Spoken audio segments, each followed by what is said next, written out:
ကြလား ဟုတ်အဆင်ပြေပါတယ်ဟိုမောင်လေးကလည်းသူလည်းစူးစမ်းတယ်ပေါ့နော်ပြီးတော့နောက်တစ်ခါကျတော့မတ်မျိုးပေါ့နော်မတ်မျိုးကကျတော့လည်းအဲ့လိုလိုအပ်တဲ့ဟာတွေဆိုလို့ရှိရင်ကိုရီမောင်နှမကိုပြောပြပေးတယ်အဲ့ဒီခါကျတော့စီစီလုံးလုံးနဲ့ပဲတကယ်အဆင်ပြေပြေလေးနဲ့ပြီးသွားခဲ့ပါတယ်ရှင်ဟုတ်အဲ့ဆိုဒီမှာဆိုရင်တကယ် heavy scene လေးတွေလည်းပါတယ်ပေါ့နော်အဲ့ချိန်မျိုးလေးမှာတကယ်ဟိုဘယ်လိုပြောမလဲဟိုစိတ်ထဲမှာမှန်းထားတဲ့အတိုင်းလေးတွေကိုသူတို့လုံနိုင်ခဲ့ကြတယ်အဲ့အတွက်ကြောင့်လည်းတကယ်ဟိုပျော်ပါတယ်ရှင်ဟိုတွဲခေါ်ရတယ်စောင့်ရတယ်အဲ့လိုမျိုးတော့သူမထင်ပါဘူးဘာလို့လဲဆိုတော့လူတိုင်းမှာလေဟိုတရုတ်ဆောင်အသစ်ဖြစ်စေအဟောင်းဖြစ်စေသူ့ရဲ့ဟိုထူးခြားချက်လေးတွေတရုတ်ဆောင်နိုင်စွမ်းအားလေးတွေကိုစီရှိရပေါ့နော်အဲ့တော့ဟိုတကူတကိုင်တွဲခေါ်စရာလည်းမလိုပါဘူးကိုလည်းကိုတက်နိုင်တဲ့လောက်ဒီဇက်ကောင်ဖန်တီးတယ်မောင်လေးလည်းအဲ့လိုပဲပေါ့နော်ဒါဖန်တီးကြတယ်အဲ့မှာမှ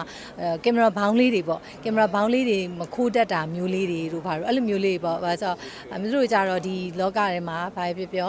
နည်းနည်းကြာနေဖြစ်တဲ့အတွက်ကြောင့်မလို့ကိုမျက်နှာကိုဘယ်လိုပေါ်အောင်နေရမလဲလူမထက်အောင်ဘယ်လိုနေရမလဲအဲ့ဒါမျိုးလေးတွေကတော့မောင်လေးထက်နည်းနည်းပိုသိတယ်အဲ့တော့ဒါပေမဲ့ဒါတွေအကုန်လုံးကိုလည်းကိုယ့်ထက်သိတဲ့တတ်တဲ့သူတွေကလည်းဒါပြောပြပေးတဲ့အတွက်ကြောင့်မလို့ကိုကတော့အများကြီးတော့ပြောစရာတော့မရှိပါဘူးဘာလို့ဆိုတော့မမျိုးတယောက်လုံးလည်းရှိနေတာဆိုတော့လေဟုတ်